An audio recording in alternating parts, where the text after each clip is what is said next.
Hello once again, back for another edition of the Grappling Bulletin podcast. We do not abbreviate around here. Grappling Budokan, I like it. Somebody wanted to call this the GBP. It is absolutely not the GBP. It is the Grappling Bulletin podcast. You just had a full-blown conniption. At best, we call it the GB podcast. I'm willing to accept the GB podcast, but the GBP, not on my watch. We're not the Gracie Baja podcast either, though. Exactly. We don't want to get confused around here. Grappling Bulletin podcast. Welcome back. It's Monday, September 13th. Myself, Hal Teague, Chase Smith, and Corey Stockton. What's up? Yo. How we doing, boys? Lots going on. Lots happening in the world of grappling. I feel like anytime there's an extended break in between episodes, it's just like, oh my God, about 40 things have happened of note. But we got to condense it all into a palatable hour and a half experience. Well, last Monday was Labor Day.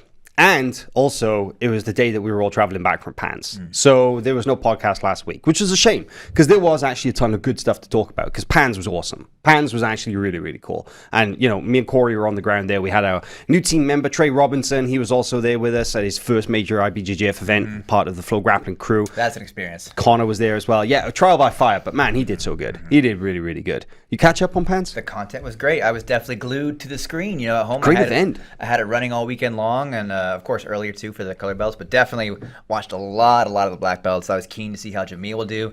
Fine performance from him, and we'll get into all the details a little bit later, I think. But yes, a lot of new black belts, as well as some great performances from some household names, let's say. So yeah, I loved it. Great coverage, great commentary. Also, shout out to Kendall Rusing for her performance on the mic. She did a great job. She is amazing. Yeah, not her first time, but again, she's not out there every weekend, but she is really, really good. She's a pro, and this is kind of funny, right? Because she did put a commentary for us on IBJJF No-Gi Pans just over about a year ago, and she's done a couple fight to wins as well. But rose to the challenge. Like those are long days. It's a long time to be talking. Long days from like 10 a.m. in the morning until God knows what time. We were going all day with very few breaks doing the Flow Zone commentary, but it was a ton of fun because there were a lot of really, really good black belts to cover, and I think we did a pretty comprehensive job of getting the best action. But I enjoyed it. Yeah, Flow Zone's a great addition, especially when I'm at home, just kind of hanging out. I can be guided along. Yeah, it was cool, man. Pants was great, and the good thing for me as well was that I was just so cool. It was just so exciting for me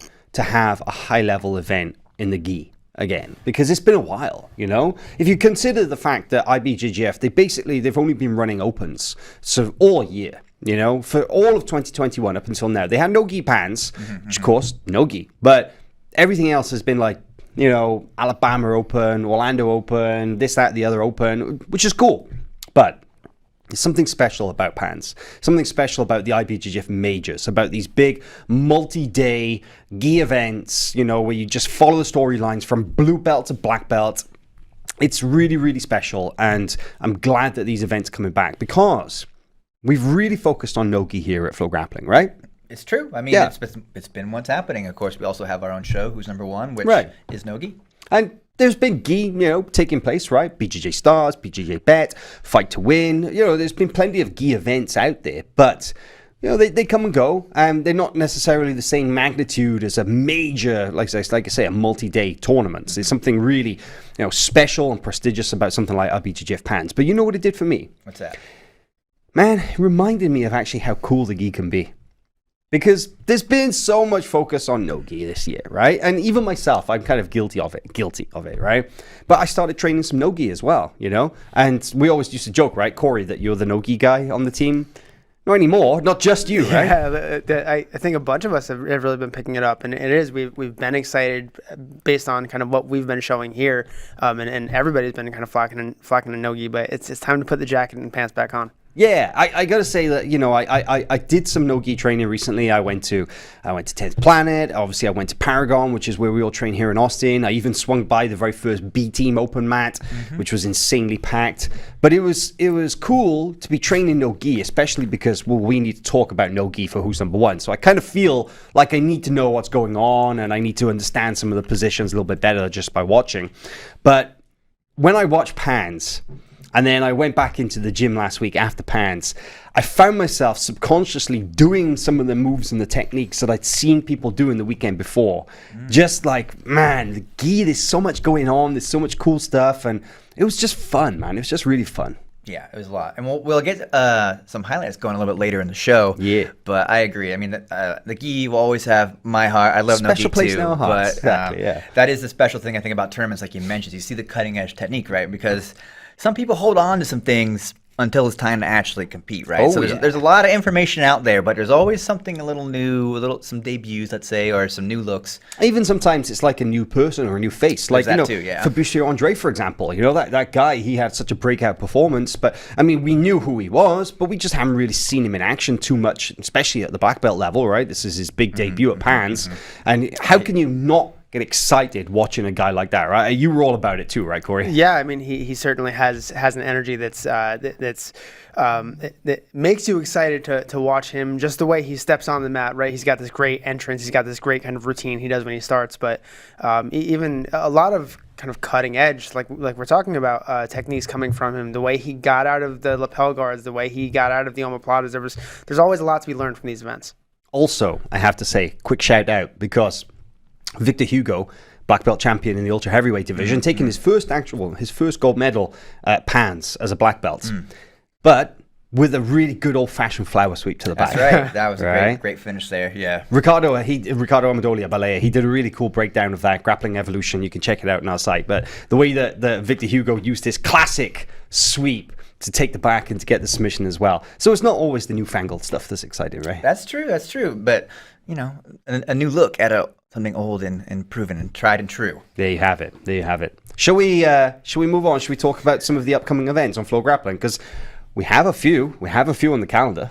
It's a busy couple of months ahead of us. So yeah, let's dive right in, Hal. Well, this weekend coming up, ADCC trials in Europe, going down in Poznan, Poland. This is the first of the ADCC trials leading into the 2022 World Championships. So the European trials is not just for Europeans, by the way. It's technically, I think the full name technically is the European, Middle East, and African qualifiers. That's basically what the trials. Anybody who is of those nationalities, if you have a European, Middle Eastern, or an African passport, that's your qualifying event. And something that we really need to emphasize in today's conversation is the fact that if you want to go to ADCC, you got to qualify, right? They're being very clear about this. Very few invites are on the line, and they're pretty much already spoken for. So if you've got any dream whatsoever of going to ADCC, you got to go to trials. Yeah, and the trials are really, you know, of course they're called proving grounds, but it's where you see someone raise their hand and make a stamp on their claim in the division. And there's always a lot of anticipation surrounding trials winners, past performances and stuff like that. For us, it's really fun to see because these divisions are traditionally some of the biggest in any kind of tournament setting. And that will be especially true, I think, this year. I don't know the full numbers for the European trials. Well, we don't know yet. We haven't had any indication of how many competitors yet. But we do have some insight via Tom DeBlas on the East Coast trials, and apparently there's already over 500 athletes registered with the registrations remaining open. So, and just to put that in perspective, that's a lot. The last ADCC trials that took place on North American soil were the Los Angeles trials, the West Coast trials, early 2019. They were the final North American trials events before the World Championships, and they had 343 competitors. I think we have a highlight actually, maybe from this. Let's run that. Yeah, let's get some highlights of the action, because this particular event you can see here. This was the West Coast Trials, ADCC West Coast Trials. That's John Combs right there, trials winner, went on to compete at the Worlds. 342, registered competitors for the West Coast Trials in 2019. They already have over 500 people registered for the East Coast Trials taking place on November 6th and 7th, and 6th and 7th or 5th and 6th. I need to check the calendar. Early November, but that is nearly 50% more than the largest event, the largest qualifying event in America in history. So that's a record right now, and it could potentially be more than double by the time that the registrations close, because they're open for a few more weeks. Corey, what should fans who have never witnessed or been around for an ADCC trials kind of expect, both from like a spectator's experience as well as what does it mean in the greater context of the ADCC season? I mean, there's a lot of meaning, right? We talked about already that this is the ticket in for all of these competitors. There's only 16 slots at the ADCC championships in any division, right? So anybody who wants into ADCC has to make it through one of these trials. This is going to be some of the best of the best of the non-ADCC champions, non-ADCC podium placers coming out. But in terms of what it looks like as a fan, it's wrestle heavy, it's finish heavy, it's fast paced. I mean, every round, every competitor is fighting for their life. And also, you have to consider as well that look at the caliber of athletes that you'll see at these ADCC trials. In this highlight video alone, you've seen Nick Rodriguez, Nicky Ryan, Josh Hinger, John Combs, Roberto Jimenez. These are big names. At this trials event, I remember there were two very, very skinny Ruotolo brothers as well. Right, yes. Right? William Tackett was a podium finisher at this particular trials event a couple of years ago. And since then, all of those grapplers are now pretty much like household names in the world of jiu-jitsu. But also consider that sometimes, not all the time, but sometimes trials winners can go on to have very, very good performances at the World Championships. Just consider the last ADCC World Championships that took place in 2019. Lachlan Giles was the winner of the Asian trials and took bronze in the absolute division. Josh Hinger, winner of the North American trials, took bronze in the under 88 kilogram. Nick Rodriguez, trials winner, silver in the over 99 kilogram. So it is very possible that people that you may see in action coming up at the New Jersey, the East Coast trials in early November, they could very possibly make it to the podium of the ADCC World Championships next year, right? Yeah, it's also interesting to note that, a lot of competitors have made the switch to be full-time no-gi competitors and focusing specifically on ADCC as their chosen rule set, and they've had a very long time. Let's not forget, this has been postponed for a year. Right. And there were teams last year dedicating full-time training towards this goal, and now they've had even more time to prepare themselves because the ADCC rules are very specific, have a lot of nuance, and of course the techniques themselves. If you want to win an ADCC, you have to fight with that format in mind. It's not a submission-only event. It's not an IBJJF event. It's a whole different beast. Very unique indeed. I think the work of the ADCC crew in kind of educating people as to exactly what's expected and what's necessary is way better than it's ever been. To be honest, I think people are better positioned for success than they ever have been. But really, it's on them.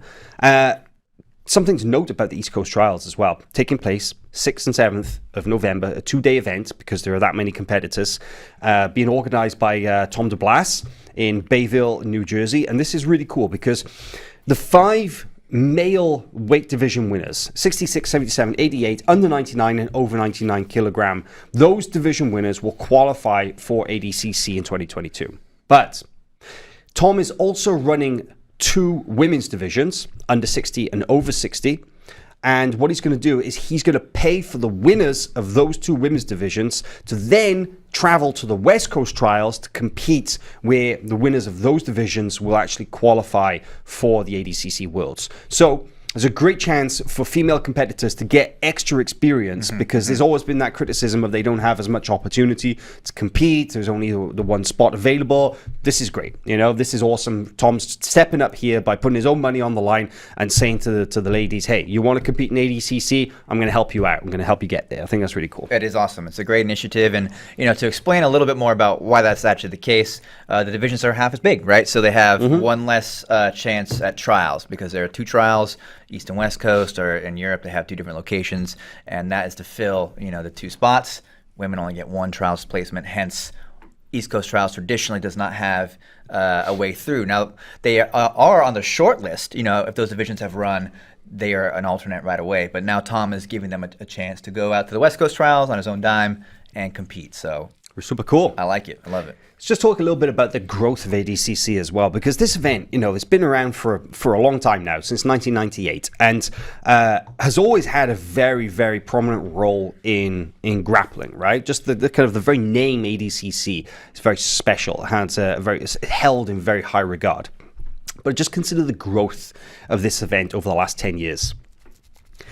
2009 Barcelona ADCC. I remember well. I remember seeing the photos. I remember seeing the videos, and there was a handful of spectators in the stands. It was pretty much empty, that continued in China in 2013. It was very, very poorly attended by spectators, and you could argue that Beijing is not exactly a hub in the world of submission grappling and Brazilian Jiu-Jitsu. It is what it is. But that was one of the first pay-per-views I ever bought. It was 2013 ADCC. Really? Yeah. Wow. But in that time since, ADCC has grown by orders of magnitude, really. I was at the ADCC in 2015 in Sao Paulo, and that wasn't a particularly large venue, but it was sold out.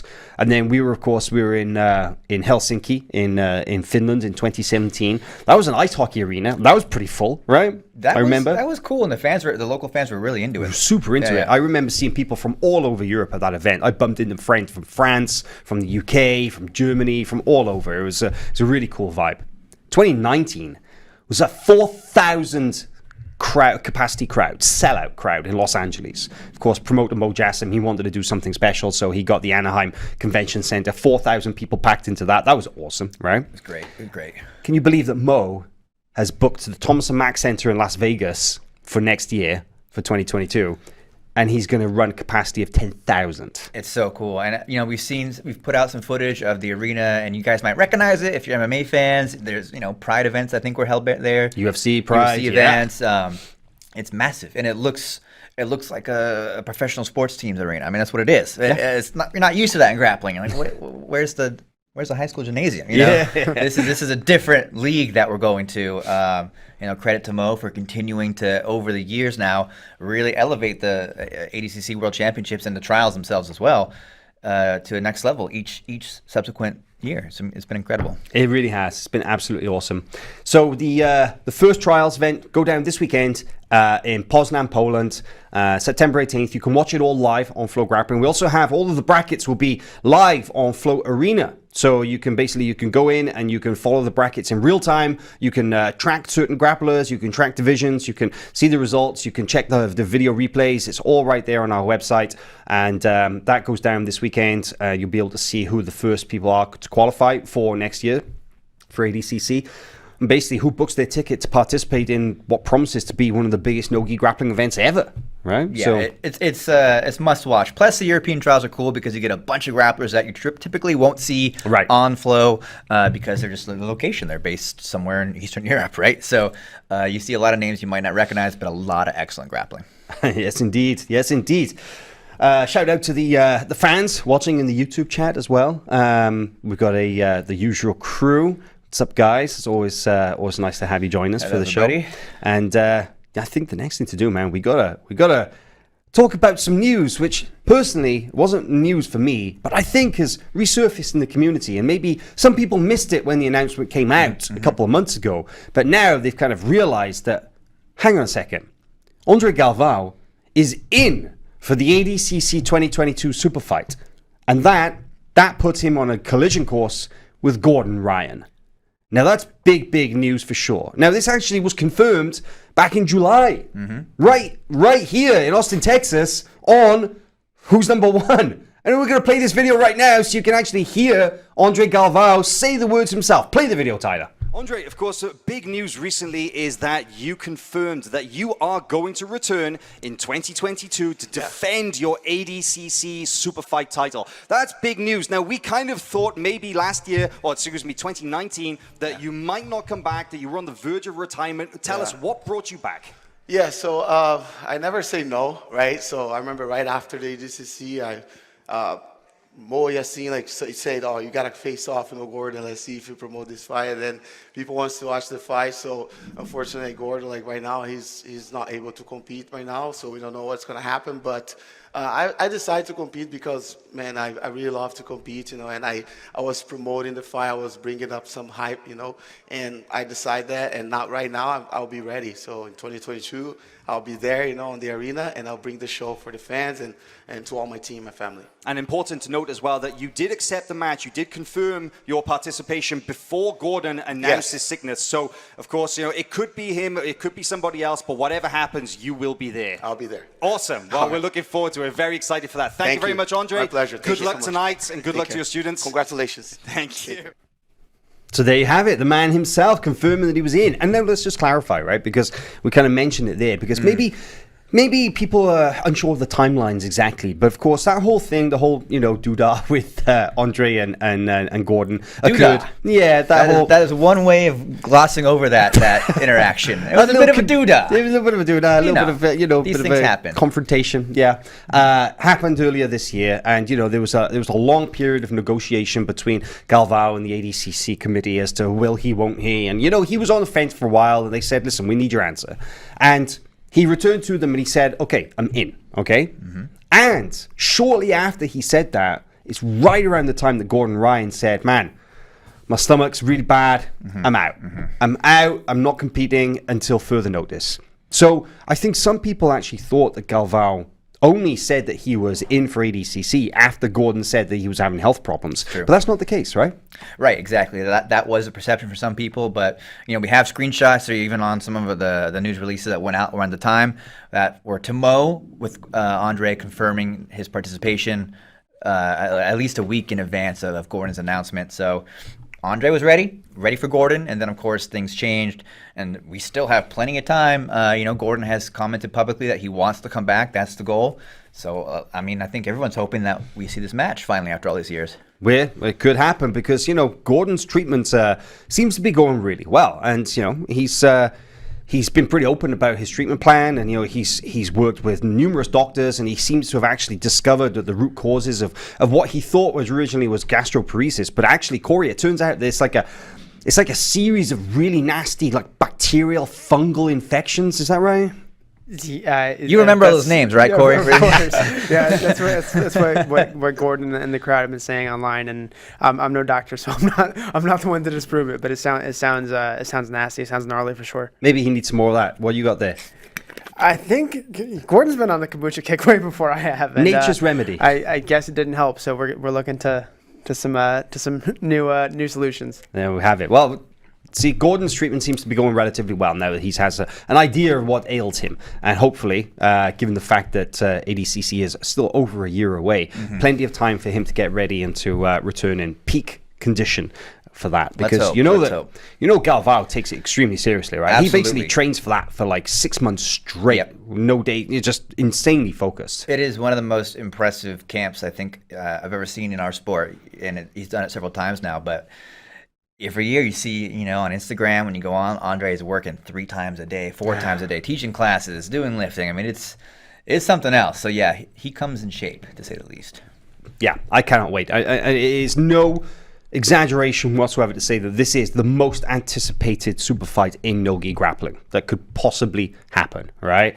Everybody wants to see this. The winner of the ADCC Absolute Division in 2019, Gordon Ryan, going up against the defending super fight champion, Andre Galvao. Of course, the record-holding super fight champion, the most super fight defenses in history, an ADCC legend, and returning, putting his title on the line against the challenger, who we fully expect to be Gordon Ryan. Of course, he has qualified and earned that opportunity, but there was a question. There was a question about whether he'd be able to go back and do it, and they were even talking about what happens if he can't do it. Who do we invite? Do we invite the absolute silver medalist, or do we pull somebody else? But I think Gordon's going to do whatever it takes to be there, right? It's so wild that in the beginning it was who's going to replace Andre. It was the conversation, right? Because we thought he was going to retire. Exactly. And so then things change, and now all of a sudden, maybe Gordon is replaced, but maybe not. But of course, we'll keep you updated as we learn more about Gordon's prognosis and what's happening there. And yeah, hopefully it all kind of comes together. Can't wait. September 17th and 18th, 2022, just over 1 year away. Tickets should be going on sale fairly soon, actually. That's Mo's been teasing. He's got some, should have a link for it fairly soon, so just stay tuned. We'll drop a link for that when it comes available, because I know people want to go and see that in person. Of course, if you can't make it, you can always stream it live on FloGrappling. That's right. Handy. Very handy. Well, speaking about big news in the no-gi world, we should talk about the pullouts and the injuries that have unfortunately affected the upcoming Who's Number One championships. Because people get hurt, people train hard, it's jiu-jitsu, it's a contact sport. It happens, right? People get hurt. And unfortunately, some of our favorite grapplers... It kind of hurts every time, though, even though you know it's coming. So it hurts the heart, but... It pains me. Yes, of course, the news today, we published it already. Craig Jones is out of the WNO championships. I'm pouring one out for Craig. I gotta say, man, that hurts. I'm That's pouring one out rough. for me. Jesus, yeah, it's stressful times when you put together these events, and I'm not even the matchmaker, but when you lose one of your roster, it's difficult. Craig being a massive name, but of course he's not alone, right? But we should probably mention that Oliver Taza has stepped in for Craig. Yeah, so kind of interesting, isn't it? The former teammates, of course, they were both members of the Danaher Death Squad. Now, Craig has his own thing. Sorry, I dropped my phone. Craig has his own thing going on with B Team, and Oliver Taza will be representing the New Wave Jiu-Jitsu, which is the new name for what was formerly known as the Danaher Death Squad. New Wave Jiu-Jitsu, Gordon Ryan, Gary Tone, and John Danaher, Oliver Taza, Damian Anderson, and others, I'm sure, will kind of get a better idea of what that roster looks like when they move to Austin, which is kind of like happening at the moment. Gordon arrives this week. Danaher arrives pretty soon. They already announced they'll be training and teaching here out of local gyms. But Taza steps up for Craig Jones, but he's not the only pullout as well, right? Unfortunately, there were a couple of members of the lineup got hurt, including 2 members of the lightweight division, and this kind of sucked for me because I was really looking forward to seeing Kennedy Maciel in action. He was one of my top seeds in that 155-pound division. He had to pull out, unfortunately, but being replaced by the very capable alternate Gabriel Souza, who, if you saw him in action at Pans, even though it was in the gi, man, put on an incredible performance to take silver medal there in the featherweight division. Absolute scrapper, brings it every time. He's got a great style for who's number one. He's great no gi as well, so really excited about him. And then, this is kind of cool because Ethan Krellinston, also a B Team, fortunately has had to withdraw, has just a series of injuries which have forced him out as well. But kind of like this because Corey, man, Damian Anderson is stepping in. Now, Damian's a who's number one veteran, but he really impressed us recently, right? Yeah, he's a who's number one veteran, obviously, with his submission win. But he also looked phenomenal at the Emerald City Invitational, where he had 2 submission wins over top-ranked black belts. So he beat Gabriel Souza with a heel hook, and he beat Richard Alarcon with a Kimura. Looked phenomenal. One of the nastiest Kimuras we've seen in a long time, by the way. Standing Kimura. Yeah. Man, basically made him do a somersault when he wrenched on that arm. Incredible. So we talk about earning your shots, but Damian has earned his shot, right? So, yeah, it's a shame that 2 members of the B Team had to pull out, Craig from the 185 and Ethan from 155, but 2 members of New Wave Jiu-Jitsu will replace them in that Oliver Taza takes over that 185 spot, and Damian Anderson coming in for the lightweight division as well. And we didn't mention, of course, that there is another member of the 185 division is out as well, Andrew Wiltsey. Really sad about that one too. Daisy Fresh fame, Pedigo submission fight in black belt. Andrew Wiltsey suffered a torn meniscus. Youch. That's not a good injury to get, but that's going to take him out for a while. And same injury, of course, that Nicky Ryan recently had some surgery for. Yes. But he's going to be replaced, and I kind of like this one because again, we had some alternates sort of in mind and lined up and ready to go, so they were there as soon as we could call them. Pedro Mourinho of Gracie Barra. Pedro has definitely deserved a spot at WNO. It just hasn't quite worked out that way until now. And, he's given an opportunity of a lifetime now to say, yeah, I should have been here for a long time with a strong showing at the WNO championships. I think he could really do some damage. He's a really, really exciting fighter, always going for the submission, also great wrestling, never stalling. I feel like he's always attacking something. And he really deserves to be there, so it's going to be fun. Has a couple of significant wins over members of that division as well. Has beaten Roberto Jimenez by submission a number of times. Seems to be Roberto's boogeyman, actually. He kind of has that edge over him. Has wins over William Tackett. So man, I think Pedro's going to be a force to be reckoned with, let's say. I agree. I like his style. He's a headhunter, right? He's got that savage guillotine choke. So brutal. Yeah, and a big opportunity for him to show the world what he's made of because, like you said, he's kind of been on our radar for a while, and we always wanted to get him on Who's Number One. Just didn't quite work out with the timing, but we put him on the shortlist for alternates for this 185, and yep, as happens, people get hurt, so he gets the call. Now it's on you to show us what you got. I love it. Yeah, I think he's going to do quite well. We'll see. Yeah, I'm excited. I'm really excited. What do you think of the replacements, Corey? I think all 4 are fantastic replacements, but I'm really juiced up by Pedro Mourinho. I think he absolutely was my favorite guy not in the division that could have been in the division. So it's a bummer to see Wiltsey out, but it's great to see Mourinho taking the spot. Big shout out to 155-pound contender a two-division veteran of Who's Number One already, looking to come back in third, Mikey Musumeci. He's in the YouTube chat right now. Oh, what's up, Mikey?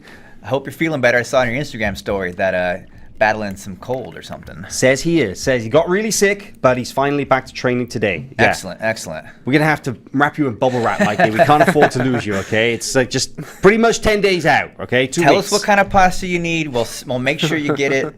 Just we got to keep you good. Keep you ready for 10 more days or so. I'm not sure I can handle any more pullouts now. But yeah, Who's Number One going down September 25th, 26th. Watch it live here on FloGrappling. Going to be a ton of fun.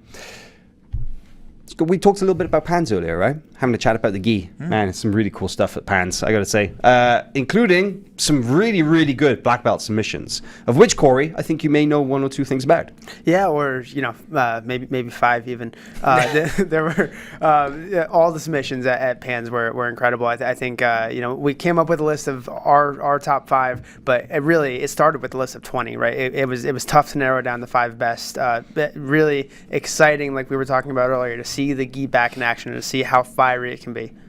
Yeah, man, you're right. We put together a short list, an absolute massive collection of really, really great submissions from Pans. They seem to be firing, right? In every division, there were just tons of subs. I know, when I was watching at home, that's what I was thinking. Like, wow, it's all over the place in a great way. I mean, everyone is really attacking, and I feel like pushing the pace more than I remember in years past. Yeah, so, something to prove, maybe. Maybe, but it was really fun. Really fun to watch. So, Corey, you put together a short list of the top 5. I think the best thing to do is to just roll this video and see exactly what made this short list. With Pans 2021 now in the books, we're going to break down the top 5 submissions from the tournament. Coming in at number 5, Andre Porfirio's submission over Pedro Marinho in the medium heavyweight finals. Andre Porfirio's belly down straight ankle lock over Pedro Marinho was a thing of beauty. Pedro Marinho has a devastating straight ankle lock, so it's no surprise that he initiated the sequence against Andre Porfirio. But Porfirio turned the tables, capturing Marinho's foot, turning belly down, and arching his back to finish the submission. Coming in at number 4, Fabricio Andre's choke against Queixinho. Fabricio Andre shot for an ankle pick, falling right into Queixinho's trap. Queixinho trapped Fabricio Andre in a triangle and then transitioned into his signature omoplata. Fabricio got out and slipped right onto Queixinho's back and then sunk in a deep collar choke. Number 3 on the list has to be Gustavo Batista's knee bar. Batista was hungry at Pans. He had 5 submissions in 7 matches, but this knee bar was the icing on the cake. Batista used his grips to set up what's traditionally a no-gi technique, a kani basami, and get right underneath his opponent directly into a knee bar position where he finished on a side angle. Pans was one of his best performances ever. For number 2, we're going over to the women's featherweight division, where Bia Basilio hit a nasty straight ankle lock against Gabby McComb in the final. No surprise that Bia Basilio won the Pans Championship with the straight ankle lock. It's been her signature move for years. But this one was especially devastating as Gabby McComb was tapping before she even hit the ground. Bia transitioned from an outside ashi to a kind of shallow X position where she elevated Gabby's hips, taking all the weight off the foot and then stretching to the other side, dumping her down. And coming in at number 1, the human highlight reel himself, Ronaldo Jr. Ronaldo was working his way through his opponent's guard, but decided, this is taking too long. I'm just going to go right to the armbar. Ronaldo made a couple of feints and then hopped directly over his opponent's guard, collecting a tight armbar as soon as he passed. Those are our top 5 submissions from the 2021 Pans. If you missed any, you can watch them all now on FloGrappling. Nice rundown, Corey. Great job, man. What do you think? Which stood out to you from those 5? I mean, they're all fantastic. I did see the Ronaldo one live in real time, and I was like, oh my God, what a nice sub. I hope he's healing up okay. I know he suffered some kind of injury later in that In event. the final, I think. Semi-final. Yeah, a great list there. Bianca Basilio's footlocks are always devastating, fun to watch. And Gustavo Batista, I think, one of the best performances of his lifetime. I mean, 5 subs in 7 matches. Man, that was incredible. Yeah. And that's kind of no disrespect to him, but it's not really his style, is it? It's like, I think that when people think of Gustavo Batista, they think of really great methodical, technical jiu-jitsu, not necessarily hunting for the finish. Not that he's not capable of, but it's not really his game to go out there and to put people away. I don't know what it is he's changed, but he wanted to prove something, I guess, because, man, he was tapping out guys left, right, and center, and it was awesome. Really nice stuff. Yeah, it was fun. Like I said, I'll say it again. I wasn't there, but I really enjoyed my time at home keeping up with the stream and, of course, all the coverage you guys were doing. So, great event. Glad you enjoyed it. Yeah, I got to say, Pans this year was really, really cool. It was really interesting to see a new wave of black belt champions as well. But I actually ran the numbers, and it turned out that 12 of the 18 champions were first-timers.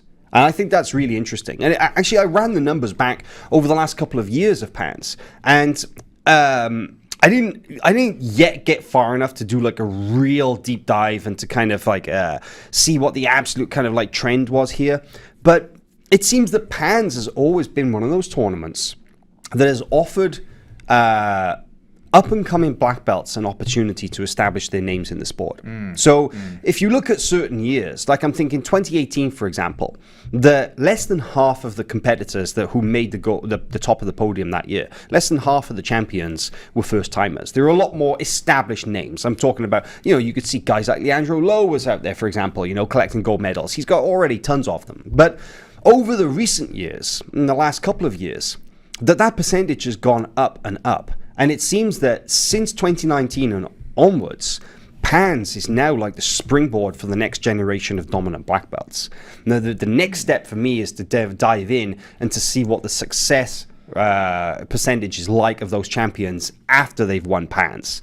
Because, just look at the names that we had winning this year. I feel like, obviously, Shane Jamil Hill-Taylor has already won the gold medal at World Championships, but people are saying that guys like Victor Hugo, Tynan Dalpra, these guys are poised. They're poised for lengthy, dominant careers in the black belt ranks, right? Yeah, and I think part of that, too, is coming out of the pandemic, and, you have this new generation that's kind of been marinating at the black belt level that hasn't had the same opportunities, and now they are, as you said, poised. They're really ready to go. I'm glad you mentioned Jamil. I wanted to bring him up. Of course, I don't know how many subs he had, at least one off the top of my head against Richard Nogueira, but Jamil... Actually, a DQ. Was that a DQ? Is that what it was? Okay. Yeah. Very unfortunate. Gotcha. Yeah. That's what happened, right? Any case, we hadn't seen him in action in a long time. And he looked absolutely phenomenal. Had some really hard-fought matches. Great performance. And I hope we see a much more active Jamil with more opportunities, of course, available to him the rest of this year and, of course, next year. Me too, man. He telling me that he was dealing with some pretty serious injuries over the last 2 years of his career. So hopefully now he's managed to fix those, to address them, to come back strong. Because he basically just made such a statement in 2017, coming so close to beating Cabrinha the year that Cabrinha won the Super Grand Slam, losing on a very questionable kind of advantage, I believe it was, in the semifinals, and then coming back the year after to win gold Worlds was incredible. 2019, he got sick with appendicitis just before Worlds and wasn't able to compete. Right. Heartbreaking. And then since then, it's just been one ordeal after another that kind of got in the way. But man, by all accounts, he's in the right space, headspace. Physically he's firing. So I'd love to see what that looks like, when he steps out onto the mat. But just a little reminder here of that the 2021 the champions, that 66%, 12 out of the 18 champions were first timers. I just think that's absolutely phenomenal. I really do. I think it's so exciting to see, especially in the women's division as well. There are tons of brand new champions coming through. I'm thinking everybody from Ana Rodriguez to Gabby Pesanya to Yara Suarez. Some big names that I feel are likely to really make a mark at black belt. Right, Corey? Yeah, absolutely. A lot of champions in both male and female divisions that could be there for a long time. I also want to point out, I think that was Ana Carolina Vieira's first Pans title, despite being a multiple-time world champion as a black belt. Great point. Hasn't won Pans yet. Yeah, now she has. Three-time world champion. Yeah, exactly. Good for her. Yeah. All right, so we did mention that there were some upcoming events on FloGrappling, and there are many. But let's just run down a couple of more significant ones, shall we? Because, of course, ADCC Trials goes down this weekend, September 18th. You can watch that. Also this weekend, we got Fight to Win 184. Always great to watch the super fight submission only on Fight to Win pretty much every weekend at the moment. FloGrappling, Who's Number One Championships, goes down September 25th and 26th. That's our big two-day tournament.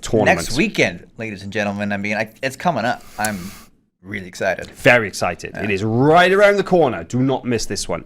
We also have some very significant events coming up. In October, there is the World No-Gi Championships. That's going to be a multi-day event here in Texas. The IBJJF are back, and it's going to be World No-Gi for the very first time with heel hooks for the black and brown belt divisions. We love this. Of course, they started that rule at the very beginning of 2021. We've seen it in action at various local tournaments, various opens. We saw it at the Pan No-Gi, but now the World No-Gi, and we're wondering, what kind of an impact is that going to have on the results? Do you think it's going to shake things up a bit? Well, I think we have seen some names emerge that traditionally didn't like or do so well on the IBJJF circuit. Oliver Taza comes to mind, who's been cleaning up.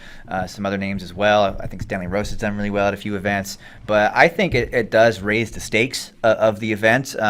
You have people taking it, devoting more time to the IBJJF circuit that were no-gi athletes, right? In the past, they may have They were marginalized. Exactly. Yeah, they felt Yeah. they couldn't use their best weapons. Right, And so now it's a level playing field for the no-gi specialists and everybody else. So I'm definitely intrigued to see who signs up. I haven't been checking the listings too closely yet, but I will be very soon.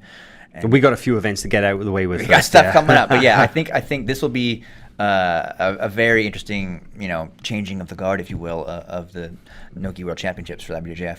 What do you think, Corey? Are you excited for the World No-Gi? Absolutely. There's, I think, a lot of history on the line. Seeing the first no-gi world champion having these new submissions available, these new attacks available. The rosters are already stacked, black belt and brown belt especially.